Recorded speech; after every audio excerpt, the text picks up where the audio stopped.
Bienvenidos a Radio Uruguay, bienvenidos a La Máquina de Pensar. ¿Cómo andan? Espero que anden bien, son las 19:03, arranca La Máquina de Pensar, llegamos al último día de la semana, espero que hayan disfrutado, bueno, aquellos que escucharon ayer el Todos Somos Raros con Gabriela Oneto, Liliana Villanueva y la música de Diego Presa. Para mí fue una gran charla y nada, ya mismo arrancamos con una columna que se da cada 15 días aquí en La Máquina de Pensar, que se da los viernes, es una columna de novelas que se llama Solo para ti y es de Gladys Franco. ¿Cómo andas, Gladys? Muy bien, ¿qué tal? ¿Cómo estás? ¿Todo bien? Todo bien, ¿cómo están todos? Todos bien, esperemos que sí. Hace mucho frío en el centro, el centro de la ciudad vieja realmente, pero bueno, hay que salir abrigado. Uno se está traicionando la primavera. Bueno, es una primavera rara, pero el invierno tampoco fue tan duro, así que la primavera cierto. No es muy cálida. ¿Qué trajiste para hoy en Solo para ti? Bueno, hoy les traje un libro de un autor uruguayo que se llama Nadal Vallespir, y la novela se llama Solo el amor consigue encender lo muerto. Que es una frase, título, ¿no? ¿Qué título? Sí. Casi parece un verso, ¿no? De una poesía, ¿no? Parece, pero no es. Es un título para pensarlo y analizarlo, darle unas vueltas. Pero antes de entrar en la novela, te voy a contar un poquito la historia de este libro. Porque el autor es un psicoanalista y escritor. Lo hemos entrevistado en algún momento, ha pasado por aquí. Ajá. Sí, me dijo Germán que sí. Sí. Bueno, él es escritor también. Y este libro está basado en una experiencia personal de él, en su duelo, en la muerte de su compañera de toda la vida.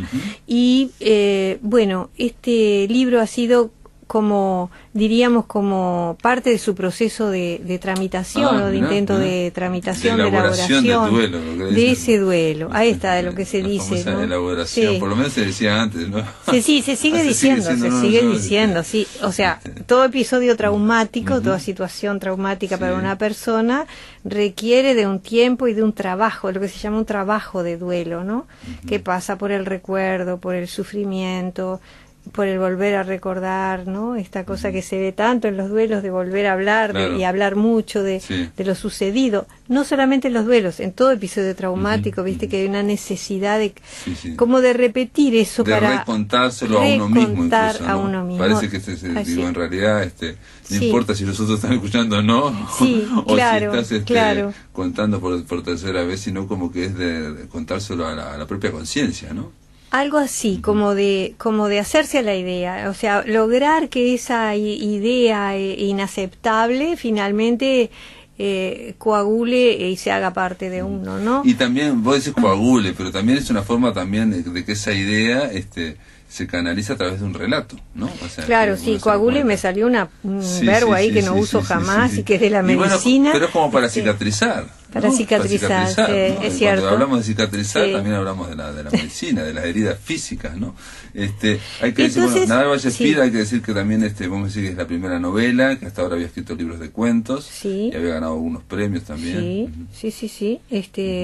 Cuentos muy interesantes. Él es escritor de siempre. Este libro tiene algunas características particulares, o sea, porque el proceso de trabajo del duelo de Nadal, es una de las vertientes, o sea, la narrativa ficcional, digamos, y la otra vertiente ha sido que ha escrito trabajos sobre el duelo, trabajos psicoanalíticos en este periodo, ¿no? Pero centrándome en la novela,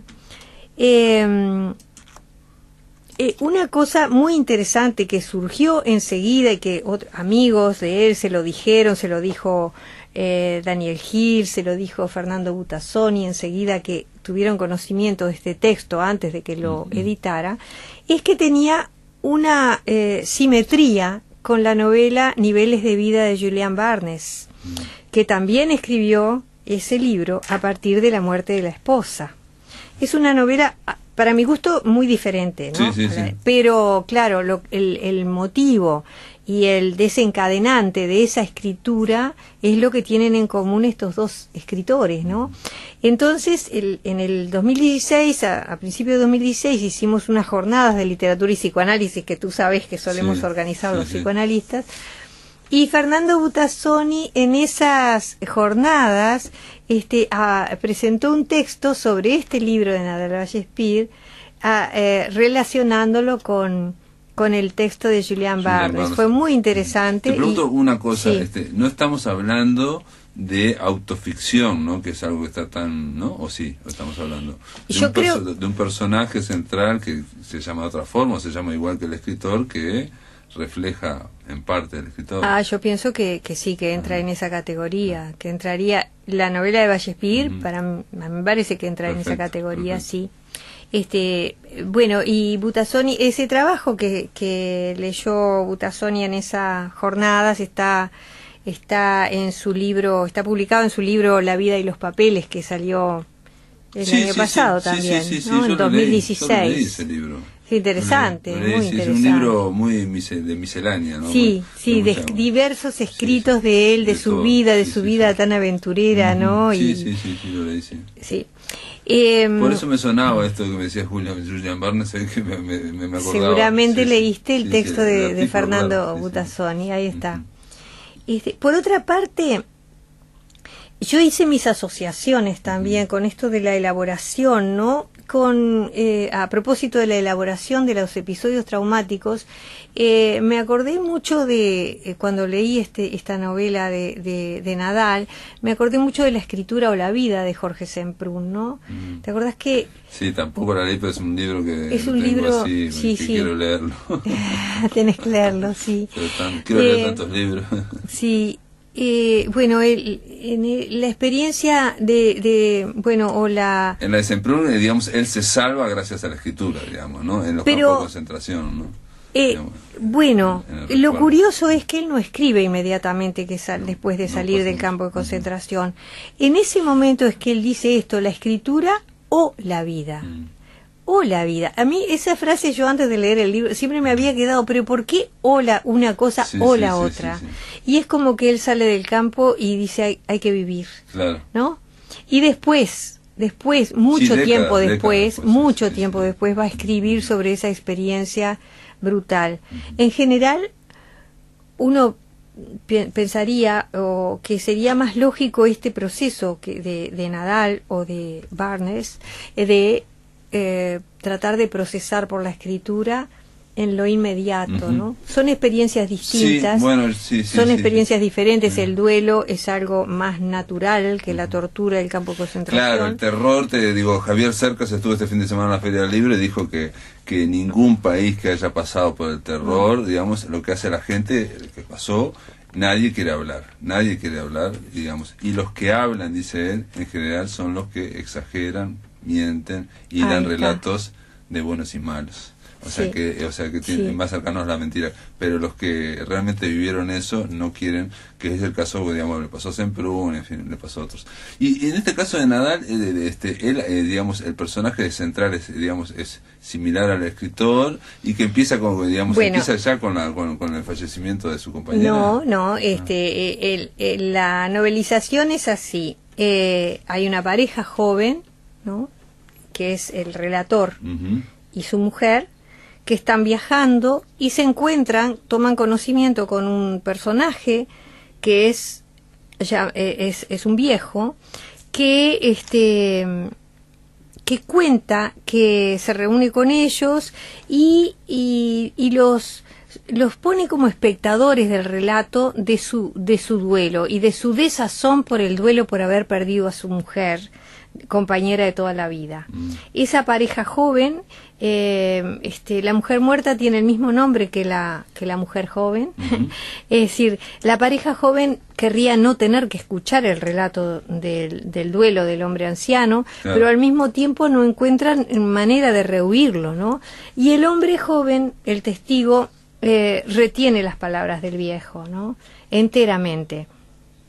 Se trata de un desdoblamiento del autor, ¿no? Y al mismo tiempo, como una aproximación que me parece muy literaria y muy interesante a lo que es la fugacidad de la vida, ¿no? Porque está acá recién joven con su mujer, recién casados, viajando con toda la vida por delante, y está acá en el mismo texto es el viejo que perdió a su mujer, claro, ¿no? Claro, o sea, claro. Compactado este fenómeno que después de cierta edad nos sucede, ¿no? De decir, Claro. ¿qué pasó? ¿Ya pasó? ¿No?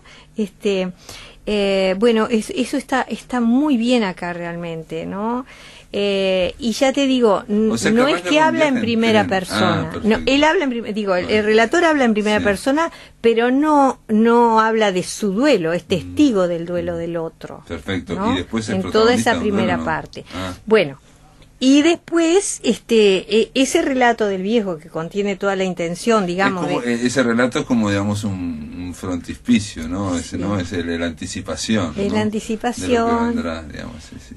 Es lo que vendrá para el protagonista, Para el protagonista, que relata, sí, ¿no? sí, una especie de espejo. Ahí está, como un espejo, como por eso digo un desdoblamiento, ¿no? Que después lo vamos a ver más. Quizás él no se da, perdón, digo, no la leí, pero quizás no se da cuenta que eso es así, digamos, suele ocurrir, ¿no? Dentro del relato, ¿no? ¿Me explico? Que no nos damos cuenta que eso que nos está hablando, nos va a pasar a nosotros, por ejemplo, ¿me explico? Bueno, cada uno cada uno tendrá que leer y ver perfecto. cómo lo interpreta, ¿no? Porque es como que el autor está en los dos lugares, ¿no? En el lugar del viejo, en el lugar del joven, en la primera parte de la novela. Después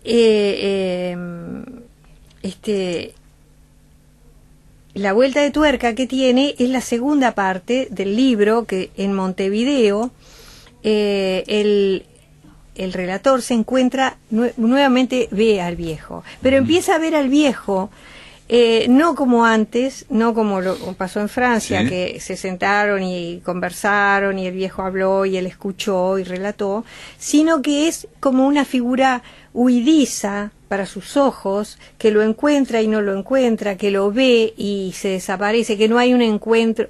O sea, ahí está más claro el tema del espejo, ¿no? Es el otro. A mí esta parte me recordó un poco al escritor y el otro de Liscano, un poco eso como de quién es, ¿no? Como sí, es el tema del doble, El tema del doble que espeja, pero que en cierta forma, en este caso no es un doble ominoso, es como un doble, como una bueno, que acompaña, ¿no? Que viene a reforzar en el relator esas vivencias que ahora son comprendidas en el a posteriori, claro. ¿No? Son comprendidas esas vivencias tremendas. Hay una apelación a un relato de Maupassant, que es uno en ese supuesto encuentro que tuvieron los personajes en la primera parte del libro. El viejo habría comentado que era uno de sus relatos preferidos, que es un cuento de Maupassant que se llama Amor. Yo no lo conozco, la verdad, no lo busqué y no lo encontré.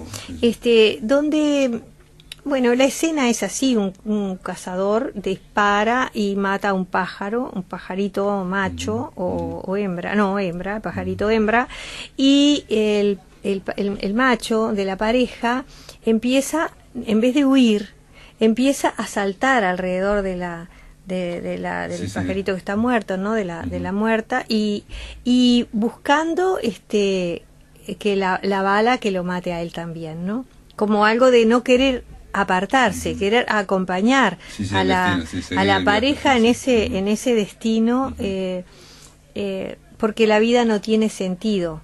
O sea, para él, bueno, es interpretado así, ¿no? Eso es el amor. Esto aparece mucho en la novela de Vallespir, ¿no? La idea de si tiene sentido seguir viviendo. Y en ese sentido a mí me recordó también, fue que me evocó al libro de Semprún, ¿no? Ajá. Se llama Solo el amor. Solo el amor consigue encender lo muerto. Volvemos a lo enigmático del título, sí. ¿no? Yo creo que tal vez un minuto más o menos, ¿no? Un minuto. Un minuto y medio. Yo pienso si es la construcción del texto podría tener que ver, aludir a eso este título, ¿no? En la construcción es el mismo amor perdido que incita a la muerte, a la vez, como en el relato de Maupassant, a la vez enciende algo nuevo, enciende en este caso la posibilidad de escritura, la posibilidad de creación en torno a ese episodio tan doloroso. Sí, bueno, está la frase del amor más allá de la muerte, ¿no? Digo, ¿no? Sí, claro, bueno, claro, el amor no muere con la persona que muere, ¿no? Claro. Ese sería y bueno, y si el amor es algo vivo, es libido, y entonces estaría acá produciendo animando lo inanimado, produciendo la creación. Ahí está. Bueno, sí, yo ahora pienso que polvo serán más polvo enamorado también, ¿no? Ay, sí, ¿no? La poesía se ha ocupado mucho de esto.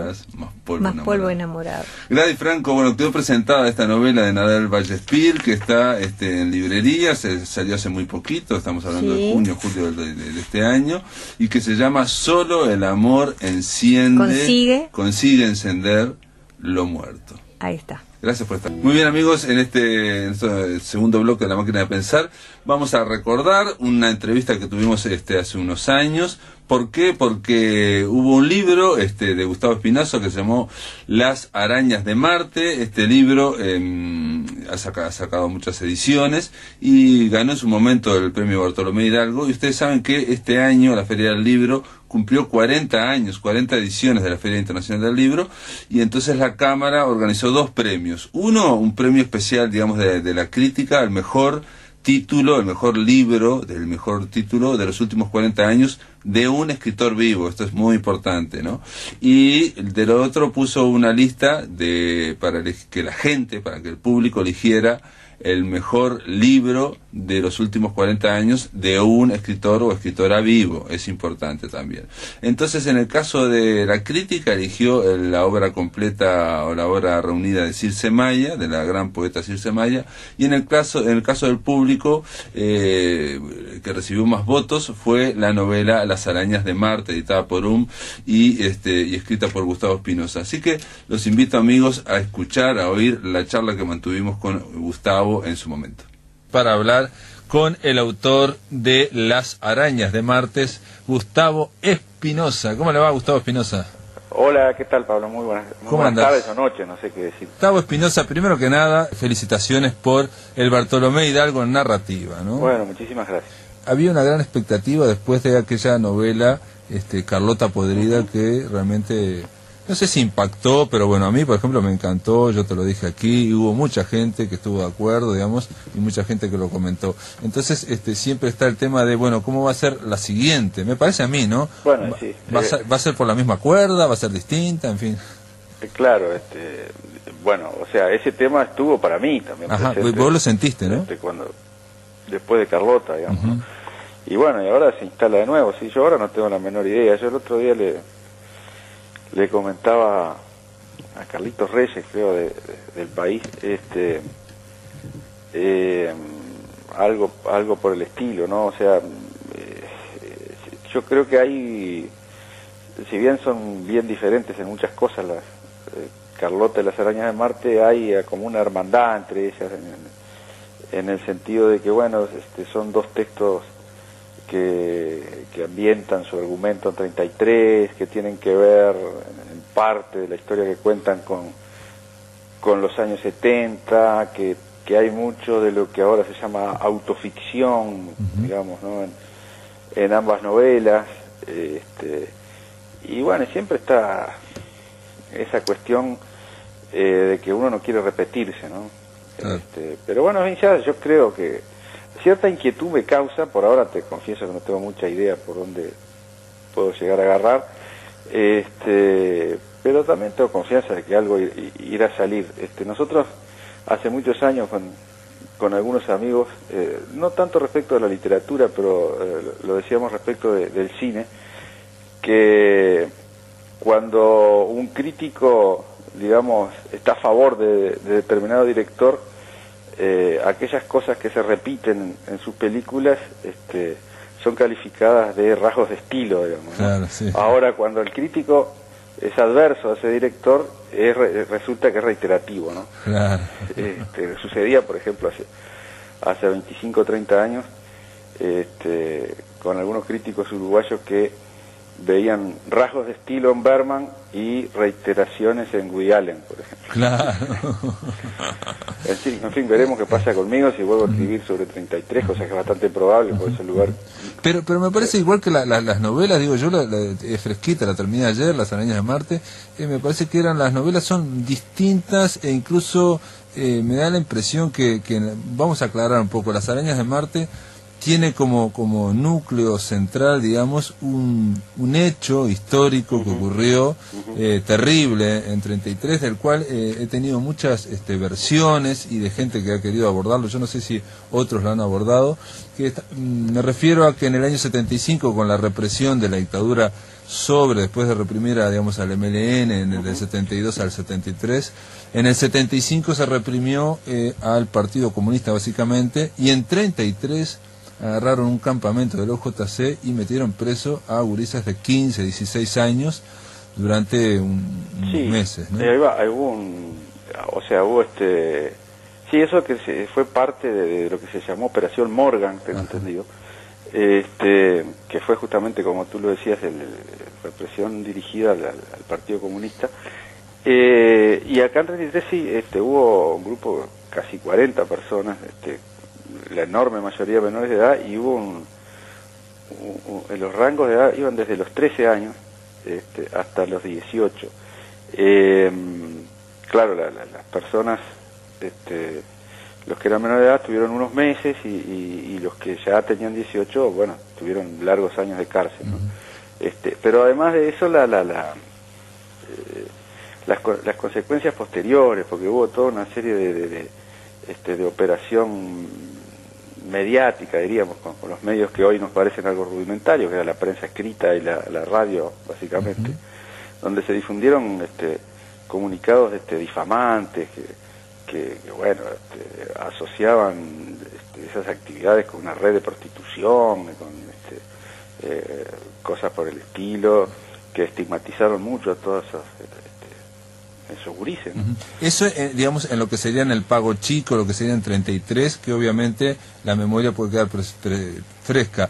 En lo que es por fuera de 33, digo, como recibí yo la noticia y como se ha comentado una y otra vez, lo que escandaliza, lo que asombra es el que estamos hablando de gurises de 16, 17 años, y menos, 15, que fueron torturados, que tuvieron plantón. O sea, eso es lo que impresiona más para que no, creo que no volvió a ocurrir en otros. Yo soy de Fray Bentos y no volvió a ocurrir, si bien hubo en otros lados torturas, a ese extremo y una cosa tan centrada. Bueno, entonces vos agarrás ese núcleo, digamos, que obviamente no es lo central y no es lo central, porque digo, es algo que se está bordeando durante toda la novela. En realidad toda la novela es como una especie de escenario, claro, o de trasfondo histórico, que a veces ocupa la centralidad, digamos, de la trama de la novela, pero hay otras tramas paralelas. Claro, no, incluso la novela podría leerse como un gran rodeo para tratar de dar cuenta de o sea, que no va directamente a este evento que yo estoy contando ahora, no es algo que lo aborde directamente ni centralmente, en el sentido de que ocupe muchísimas páginas, pero sí elípticamente podría entenderse. Y a ver, yo te voy a hacer esta pregunta y a ver si tiene algo que ver. Con respecto a Carlota Podrida, yo lo que noté en Las arañas de Marte, si bien en la tapa hay un monstruo marino así, que con una hoja y martillo sangrando, o sea, en plan bizarro, yo noté en Las arañas de Marte que está escrita muy en serio, digamos, y muy delicadamente. En Carlota Podrida yo notaba que había una sorna siempre, y digamos, el cuchillo, digamos, era menos piadoso con los personajes, con 33, con el protagonista, con todo esto. Mirá, bueno,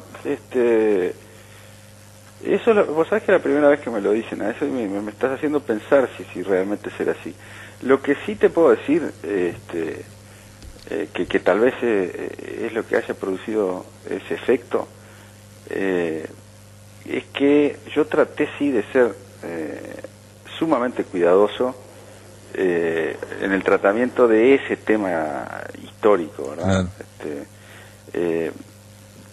Bueno, porque son cosas que ocurrieron muy cerca de mí, digamos. Y claro, aparte de gente que está viva y gente que es muy central. Muy viva, por suerte. En el caso de Carlota Podrida, nadie secuestró a Yalo Rampli todavía. Exactamente. Entonces, capaz que por ahí. Pero en ese sentido puede ser, ¿no? Aunque te diré también que no fue una... no hubo una intencionalidad, digamos, ni de ser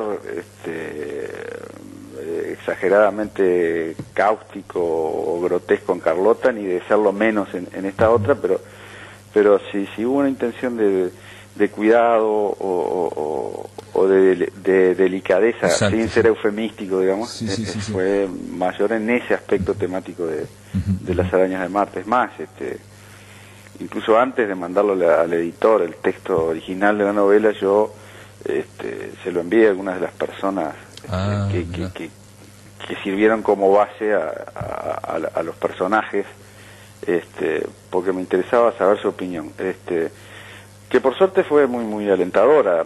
Yo no sé sinceramente qué hubiera pasado si me hubieran dado para atrás, como se dice, ¿no? Claro. O si alguien te hubiera dicho, bueno, mirá, me parece una broma de mal gusto, por ejemplo, o me siento herido, o esas cosas yo no quiero tocarlas de nuevo, en fin, o no quiero que salgan a la luz. Tengo la sospecha de que yo hubiera terminado publicándolo igual, pero no sé, realmente no sé. Bueno, y por suerte no se me ha puesto en la disyuntiva de tener que pensarlo, ¿no? Pero yo creo que no ocurrió eso también, me parece, Gustavo, porque es evidente que si bien, digamos, vamos a ver, se podría decir, Carlota Podrida, Las arañas de Marte transcurren en 33, tienen desde un punto de vista con una prosa muy fina y con un gran bagaje cultural, casi de erudición. Hay el contraste entre lo que es la realidad de un lugar del interior, de una ciudad del interior, de la vida que hay en una ciudad del interior, en los arrabales, a veces en la periferia, y comparado con lo que es, digamos, la aldea global, el cosmopolitismo, digamos, todo el tema de lo que nosotros sabemos que es el mundo, ¿no? Entonces hay un contraste brutal en todos lados, y yo creo que no solo en Uruguay, entre lo que es esa realidad mínima, digamos, mínima en algunos aspectos, y lo que es el glamour, digamos, que en Carlota Podrida estaba claro. Pero aquí en Las arañas de Marte lo que hay es un grandísimo cuidado de no herir, digamos, ¿no? Sí, bueno, me alegra que hayas percibido eso, sí, porque ese cuidado hubo, y si bien, bueno, también hay, en Las arañas de Marte también hay algunos, links, digamos así, con la industria del entretenimiento, bueno, empezando por el nombre de la novela, ¿no?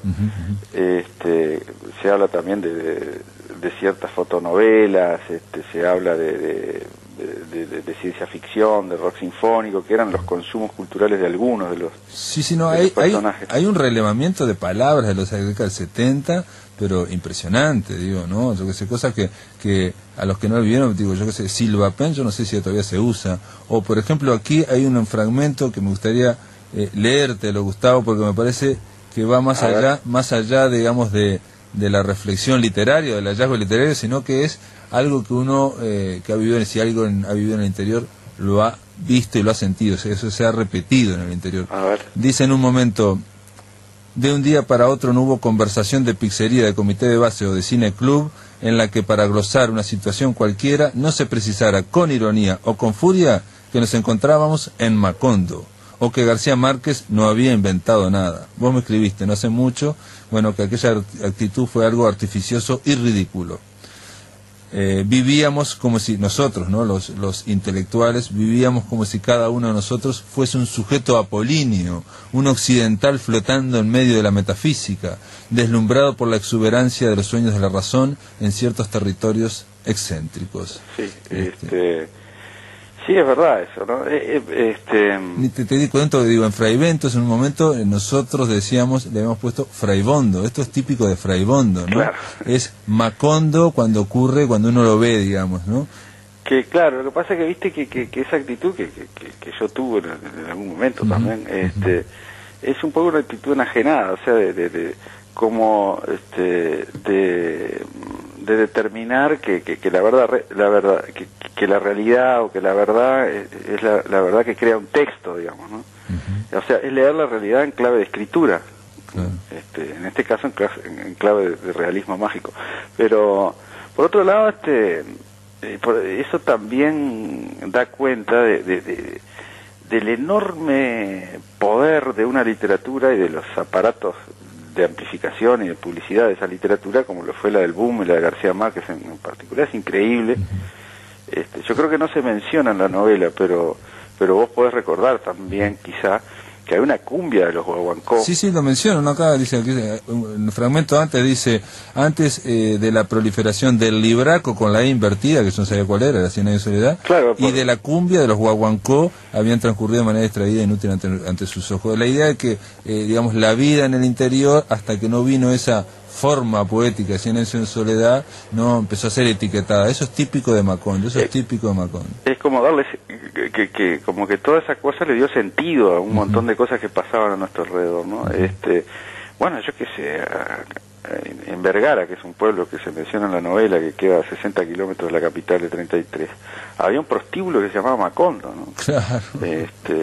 O sea, por eso te digo, era una cosa que nunca más se logró. Sí, Mauricio Babilonia, Mariposas Amarillas. Pero a mí lo que me parece, eso yo estaba leyendo porque me pareció una reflexión que va más allá, digamos, de tu pluma o de tu visión, sino que estás ahí escribiendo algo que ocurrió realmente a un nivel muy importante. Claro, fíjate además que el corresponsal del narrador, digamos, el tipo que va dirigido el relato supuestamente, es un escritor, y es un escritor anti-macondiano, antitropicalista, digamos, es uno de esos posmo que están en la onda que han llamado Macondo, ¿no? Claro, sí, tipo Fugueta ya. Ahí está, me parece que era un hombre exitoso en ese palo, digamos, por eso ese tipo de intercambios entre los dos, entre el narrador y su destinatario, digamos.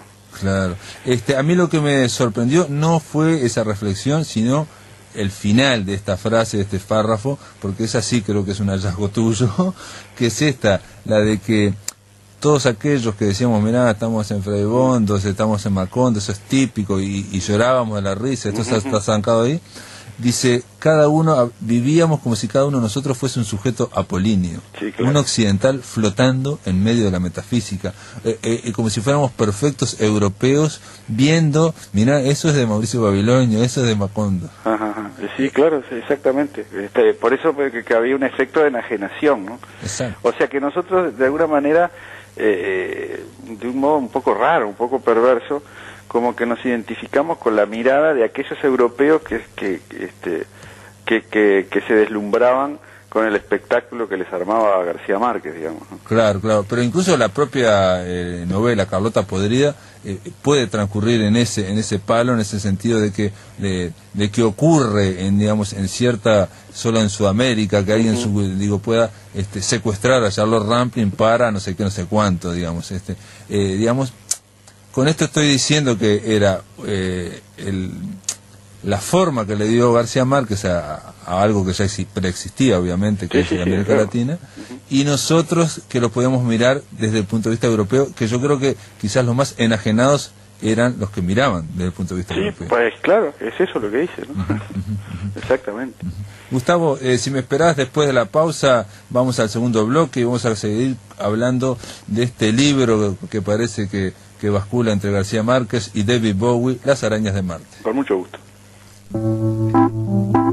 En el aire de Radio Uruguay, La Máquina de Pensar.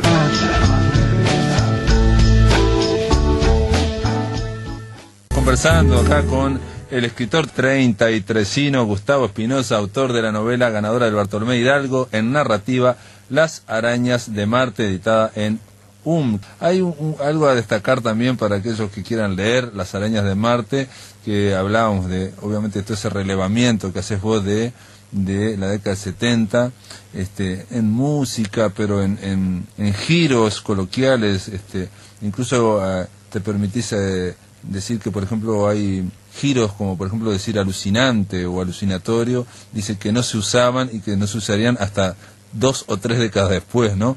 Y en un momento decir, esto me causó gracia porque leer expresiones que uno hace mucho, que no, yo por lo menos, siempre decía cosas como ¿qué plato? Es un plato, es el plato, o qué coloso. Sí. Una época que decíamos qué coloso, digo. Sí, yo creo incluso que esas expresiones, qué plato, qué coloso, que están en boca de un personaje femenino, ya en esa época eran medio anacrónicas, ¿no? Eran como una cosa de tía, ya en los 70, me parece. Sí. Creo que esa es la marca que yo quería dar, ¿no? Está bien. Porque viste que hay como una mirada paternalista un poco del narrador, que viene de un estrato sociocultural un poquito más alto que el personaje que dice esas cosas, ¿no? Claro. Estamos hablando de personajes que son muy periféricos, muy de arrabal, ¿no? Hay otro detalle que quizás comparando a Carlota Podrida, las comparaciones son malas y son dos obras diferentes, para mí son muy distintas. Está el tema de esa delicadeza que hablamos en el bloque anterior, y también está el tema, digamos, más la forma de escribir no tan directa como ocurre en Carlota Podrida, donde el narrador está experimentando todo en tiempo real casi, que es ese secuestro que va a ocurrir. Claro. En Las arañas de Marte hay una cuestión mucho más distanciada por múltiples aspectos. Digo, para empezar, el libro no está escrito por el que está escribiéndolo, sino que lo está enviando, es una larga carta a otro. Sí, eso es un juego un poco poco extraño, que ni yo mismo me siento legitimado como para arbitrar o resolver, ¿no? Digamos, porque es supuestamente el estatus que tiene el texto que el lector tiene entre manos, son, digamos, relatos o apuntes que alguien le envía a otra persona para que él haga con eso una novela. Pero en algún momento se deja entrever la posibilidad de que en realidad esa es la verdadera novela. Claro, en realidad que esos relatos que se están enviando quizás fueron elaborados, fueron manipulados por el escritor, este escritor profesional famosísimo, para darle ese aire, digamos, ¿no? O sea que fue perfeccionado el aire. También puede darse que fuera todo inventado también. Exactamente, quizás sí. Y bueno, y también la distancia se da porque, el narrador, digamos, reconstruye todo eso ya desde una distancia no solo temporal, que se hace un adulto, un académico mediocre, digamos, sino que también ha puesto distancias secas. Está en Suecia, ¿no? Cuando escribe estas cosas, ¿no? Sí, yo creo que obviamente pasaron como, no sé, 3 o 4 décadas, entonces de los eventos que se van a contar, son, digamos, informaciones, mirá, no están completas, obviamente, porque es la memoria de esta persona, pero yo creo ahí, digo como lector, obviamente, ¿no?, de que sigue el tema de la distancia y de la delicadeza, porque podían haber pasado hace 40, 50 años y ser contadas en directo. Sí, hay como una voluntad elusiva en esa distancia, ¿no? Todo además también mezclado con esa especie de pesquisa sobre cuál fue el destino de uno de los personajes que finalmente se convierte en un desaparecido, todo ese tipo de cosas, ¿no? A mí yo te tengo que decir otro detalle también, pero eso obviamente en la lectura de cada uno surge. En mi caso, yo fui a la presentación de este libro el año pasado, en la Feria del Libro, que lo hizo Felipe Boleri, que fue muy bien. Digo, Felipe en general es alguien que lee y que, es un poco tímido, y en ese caso estaba súper entusiasmado, y aparte leyó y vos les presentabas la novela a Felipe, la del pincel y el cuchillo. Y él leyó uno de estos, porque esta novela, no lo hemos dicho, cada tanto tiene poesía, digamos, una supuesta poesía de payador, en décimas, que va por el pretil de, digamos, entre lo kitsch, ¿no?, entre y la poesía. Sí, es claro, porque es como quizá, no sé si decirlo así, pero es una historia no sé si paralela, pero hay como una historia entretejida, con esa historia que comentábamos en el bloque anterior, ¿verdad? Con ese trasfondo de esos adolescentes politizados, etcétera, y las disquisiciones del narrador entre la discursividad política y otros consumos culturales que él tenía, un poco antagónicos con eso, como la ciencia ficción y el rock. También hay, como decía, como otra historia entretejida con esa, que es la historia de iniciación de ese muchacho en el mundo lumpen, ¿no? Donde hay un payador, donde hay una muchacha, y bueno, y se entretejen ahí, se intercalan cada tanto las creaciones de este hombre, que sí, es como una especie de degradación final, digamos, o epilogal de lo que de la poesía gauchesca mezclada con un romanticismo o lo nativista ahí, sí, mezclado sí, con una cosa no, y aparte mezclado con marcianos sí, en un momento. Sí, en realidad eso es impresionante. Yo por eso cuando Felipe leyó eso en la presentación, y todos nos lloramos de la risa por una en concreto que la que leyó, que es impresionante, una sobre el invertido, es impresionante. Yo me imaginé un libro totalmente distinto. Pensé que iba a ser de un humor durísimo, descacharrante, una cosa muy digamos en el mismo palo, en la misma línea de Carlota Podrida, digamos, con una mirada bastante impiadosa en ese sentido, digamos, ¿no? En el sentido, digamos, para ser paródico, para hacer, digamos, para mostrar lo que es los contrastes, vamos a mostrarlos todos, sin atenuantes.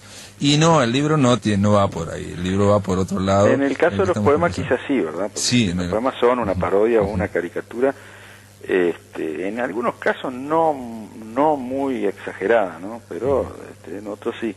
De ese tipo de cosas, que yo escuchaba en los cantores de tablado, que se recopilaban en cancioneros que tenía mi padre o mi abuelo incluso, y hay ahí una intención de pastiche o de parodia. Y aparte es un humor, Gustavo, perdóname, involuntario, que incluso se puede ver hasta en los tablados de Montevideo, digamos, ¿no? O sea, cuando alguien quiere declamar... Exactamente, es el humor que es el efecto humorístico que aparece como residual o como colateral de aquel que intenta ser solemne, digamos, con pocas herramientas o con herramientas algo extrañas, ¿no? Sí, muy trascendentes, ¿no? Y hay una parte en este libro, digo, y yo te lo pregunto ahora como autor, realmente interesado como lector, ¿no? En el que, digamos, se llega a la parte más, digamos, una de las partes más dramáticas, que es cuando el muchacho, el protagonista, se ve, obviamente está en la dictadura, se reunían los jóvenes de 14, 15, 16 años, y con esa inocencia que realmente existía, ¿no? Existía bastante ingenuo todo esa ingenuidad, ¿no? Duró poco, ¿no? Claro, pero de reuniones clandestinas contra la dictadura, gurises de 15, 16, 17 años, hasta que alguien le dice, mirá, que la policía sabe todo. Sí. Todo, absolutamente todo. Más en un pueblo chico, digamos, ¿no? O en lo que es el interior, digamos, sabe todo. Entonces él va a hablar con la encargada, la coordinadora, y la coordinadora le dice que bueno, que eso es la dictadura, no sé qué, y dice, no memoricé su homilía, mucho tiempo después anduve arrastrando y estoy seguro de lo que repitió fue algo de lo que copio aquí. Y aquí usás comillas, amamos el oscuro heroicismo del trabajo revolucionario de todos los días y no tememos por eso el otro trabajo cuando toca de vencer la tortura, las balas o la muerte. Sí, eso eso es un fragmento, creo, de un discurso de Arismendi, que no sé ahora, pero solía estar impreso en el carnet del Partido Comunista, ¿no? Ah, correcto. Entonces es una cuestión textual, digo, ¿no? Porque podían ser comillas, falsas comillas. No, son verdaderas. Yo eso lo rastreo. Yo nunca estuve afiliado al partido, pero estuve muy cerca de muchos comunistas, entre ellos los que dieron base a estos personajes, y justamente había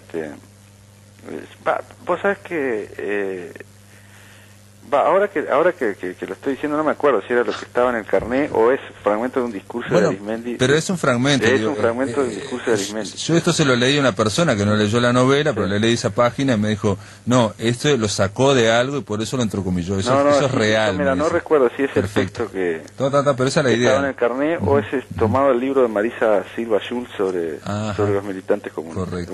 Una de dos. En este momento sinceramente no me acuerdo, pero es textual, es histórico. Bueno. Lo otro que también es otro entrecomillado que hay un poco más adelante, que también es textual, es el fragmento del diario La Mañana. ¿Te acordás cuando el protagonista ya está en la clandestinidad, digamos, que lo han rescatado los curas? Está en un convento ahí, antes de sacarlo del país. Les llega un ejemplar del diario La Mañana donde se da cuenta de lo que ha ocurrido en 33 en la versión oficial dictatorial, digamos. Se trata de esos comunicados difamantes que yo te decía, y eso también es textual. Claro, donde ahí vinculaban esa racia, y metieron preso a gurises chicos y le dijeron que que había en ese campamento de la UJC, había, era promiscuidad, en fin, una serie de cosas terribles. Orgiásticas. Terrible. Espantoso eso y espantoso lo otro, de la contestación de nosotros hay que aguantar la tortura, las balas, la muerte, no sé cuánto, eso es increíble. Esto es todo, amigos, espero que les haya gustado. Se terminó La Máquina de Pensar, se terminó la semana y luego de este programa viene Visión Nocturna y nosotros les decimos que lo pasen muy, pero muy bien y seguimos el lunes aquí a partir de las 19 horas por Radio Uruguay.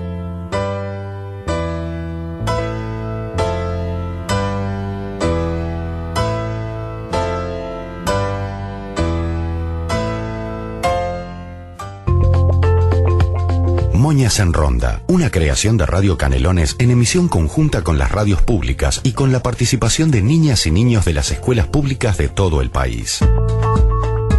Fomentando la lectura, difundiendo la cultura. Ayelén López, 7 años, segundo año. Cuento escrito por alumnos de segundo B del turno vespertino de la Escuela 58 de Nicolich Canelones. Cuando se despertó, se fue a comprar